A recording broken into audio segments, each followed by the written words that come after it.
Hello everyone. Today we will be discussing again the different validation approaches that we have seen. So we have mainly seen three approaches: the validation set approach, then the next one is k-fold validation, and the last one is actually jackknife, but in the validation terminology it would be called as LOCV, that is leave one out cross validation. Okay, what are the pros and cons of each of these methods? First of all, let us see the obvious pros and cons. So if I talk in terms of computational efforts, can I order these validation methods in terms of computational efforts? See, in the validation set approach, I need to fit model. Ideally, in the validation set approach, we actually keep only one fixed set as validation set. So only once. But even if I treat it like two-fold CV, still I have to fit the model only two times. So at most one or two times in the validation set approach. In the k-fold approach, I have to fit model k times. And in the last approach, I have to fit, that is LOCV, leave one out cross validation, I have to fit model n times. Of course, we know this. As a result, my computational efforts go on increasing. So LOCV, the computational efforts are largest. Okay.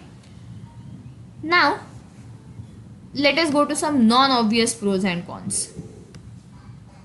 What is the size of training data and test data in each of these cases? So here, my model is fitted on the basis of roughly n by 2 observations. Correct? Here my model is fitted on the basis of how many? Try to think. It is n by k into k minus 1. Correct? N by k. So each part has n by k observations and we use k minus 1 parts. So total number of observations which are used for training data is n by k into k minus 1. And in LOCV it is n minus 1. You know from the asymptotic theory that model estimation goes on becoming better and better as your sample size goes on increasing. So here my sample size is much smaller compared to the actual sample size n. As a result, my estimates are pretty bad. So my bias in the estimation of test error is very high. Okay. In k-fold validation, I am in somewhat intermediate scenario. So my bias is intermediate. Whereas in LOCV, my model is fitted on the basis of n minus 1 observations. So n minus 1 means I am almost using an entire data. So my test error would be quite accurately estimated. As a result, my bias is very low. Okay, in LOCV. So if I now want to order in terms of bias, so okay, so in terms of computational effort, we will have three categories: best, moderate and worst. So in terms of computational effort, best one was validation set approach, and moderate is k-fold, and worst is LOCV. Okay. In terms of bias, best is LOCV because LOCV gives the least bias. K-fold is again moderate, and validation set is worst because it is here the model is based only on half of the observations. Okay. And now we can't stop at bias. As soon as the term bias comes in, you should be worried about another term, that is variance. Okay, so what can I say in terms of variance? See, the thing is, here in the validation set approach, the training set and the test set, ideally, as I said, in validation set we don't do even this. This is actually two-fold CV.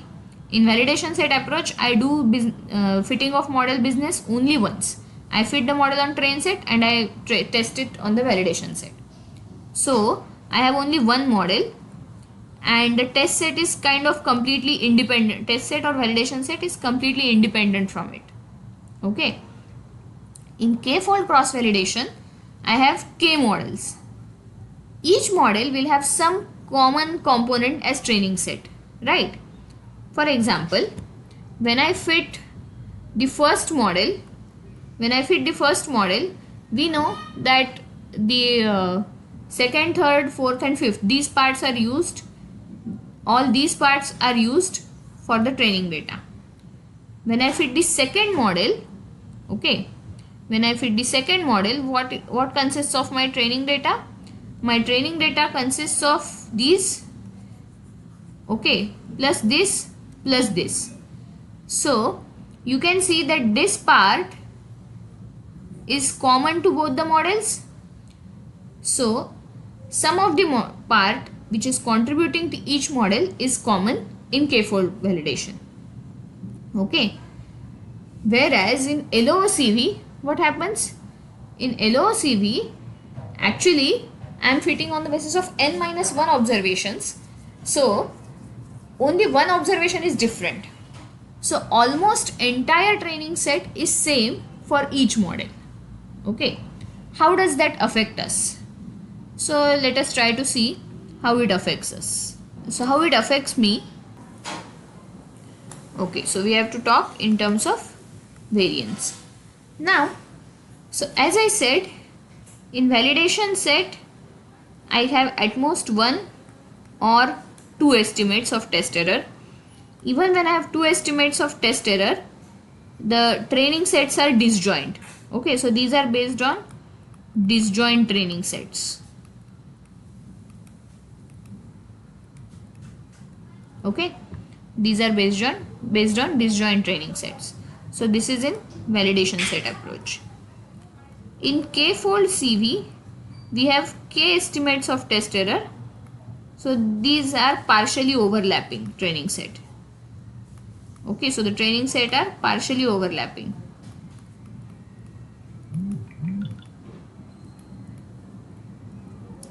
And in LOOCV, I have n estimates of test error and they are based on almost the same training set. Okay, because only one observation is different every time.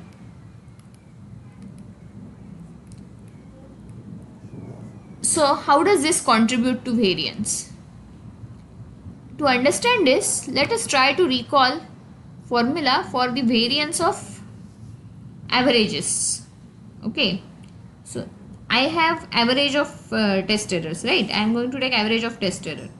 So if I have variance of 1 by r, summation I going from 1 to r, TEI, here r would be 2, 1 or 2 in case of validation set, r would be k here and r would be n in LOOCV.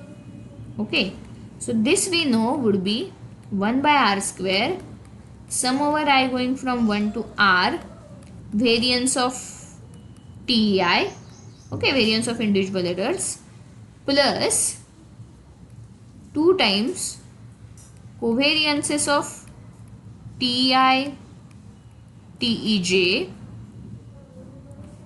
and sum is over I less than j. Okay.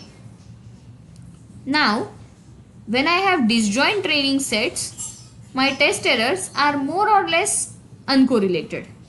Okay. As a result, this second factor may not contribute much to the variance of the test error.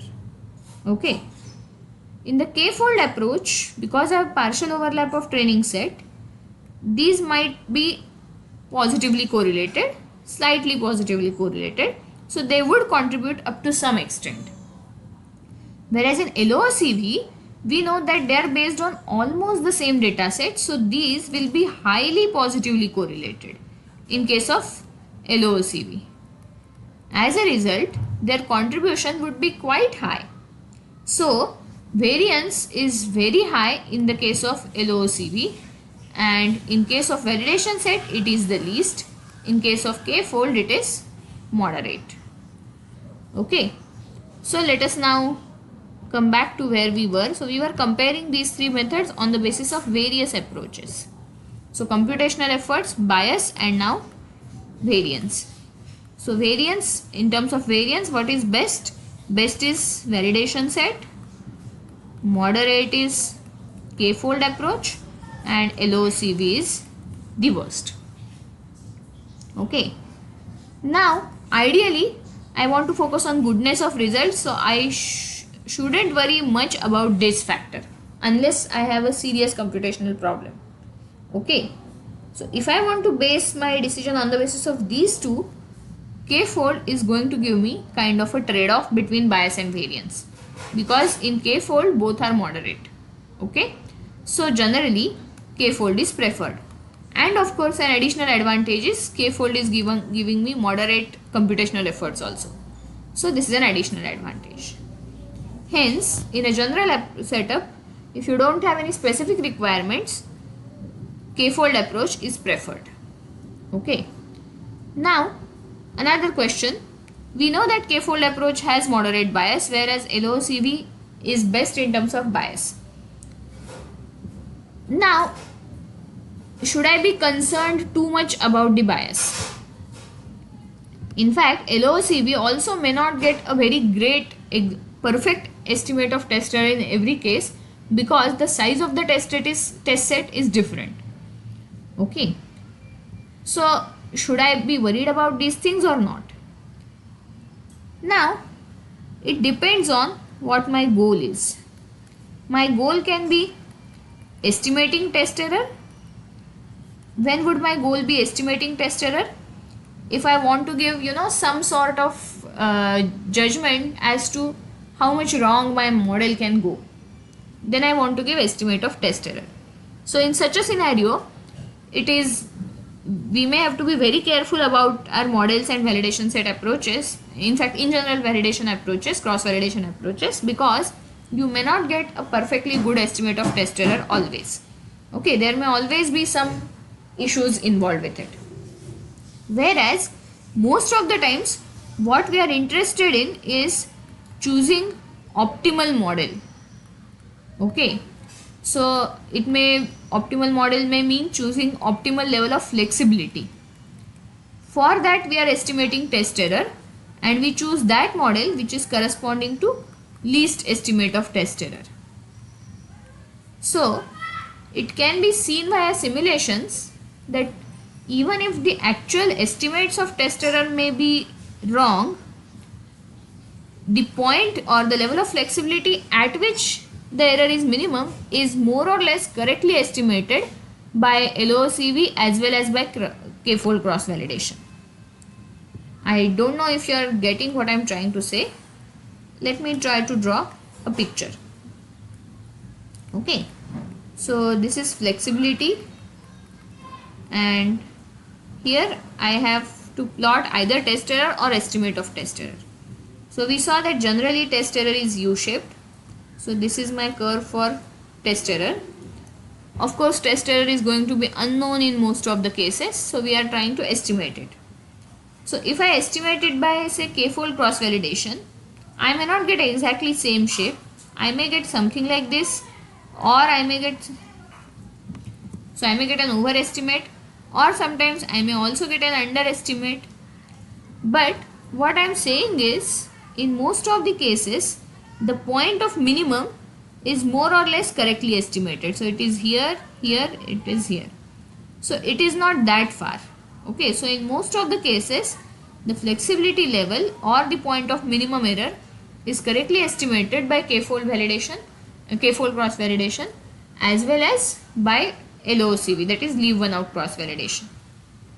So let me repeat what I am trying to say.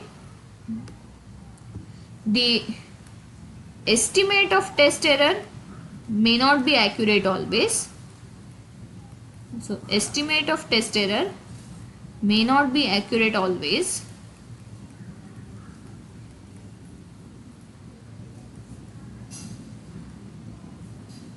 However, the choice of model is generally accurate.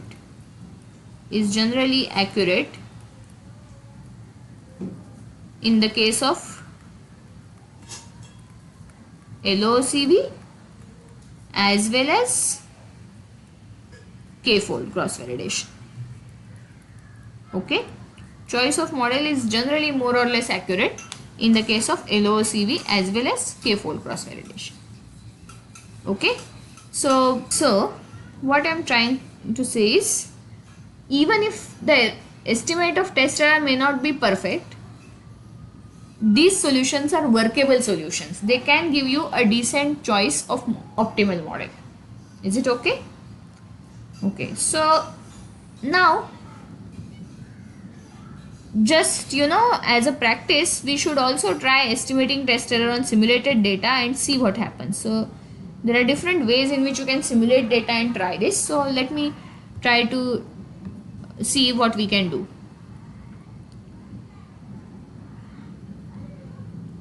So let us generate 3 simulated data sets. So data set 1 we can generate by simple linear regression model. So y is say 2 plus 3x plus epsilon, where epsilon follows normal 0 1. Okay, data set 2 let me generate by 2 e raised to 3 plus epsilon, where epsilon is again normal 0 1. And data set 3 let me generate via 2 plus 3x plus 4x square plus 5x cube plus epsilon, where epsilon is normal 0 1. Okay, in each case we will take n equal to 100, and what we'll do is we will try to estimate test error via different models, but we won't go for this model. Okay, we would try to try by polynomial regression models. So my level of flexibility is via polynomial regression, degree of polynomial. Okay, so we will estimate the test error on some data. We will see the actual test error. Also, because it's simulated data set, I can actually keep some part aside and use the actual test error. Okay, so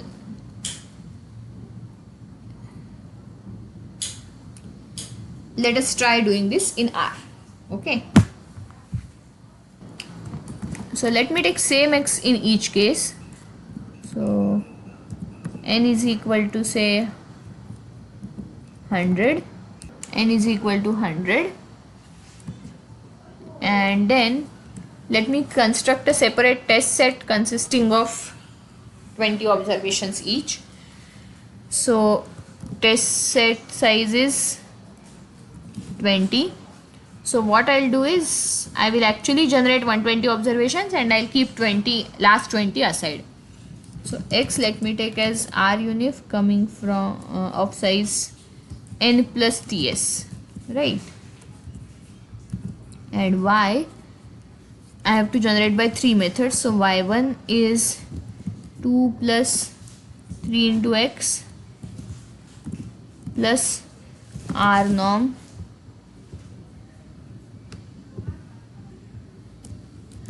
n plus ts.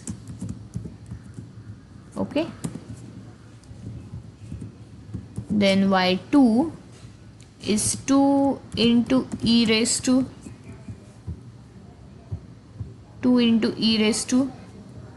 3x plus, these may be different errors now, so R norm n plus ts.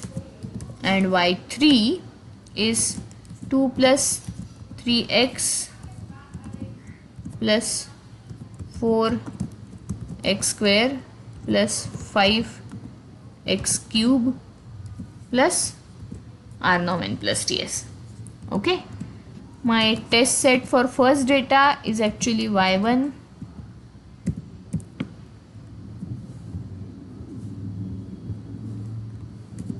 and last 20 observations from it. So n plus 1 2 n plus ts.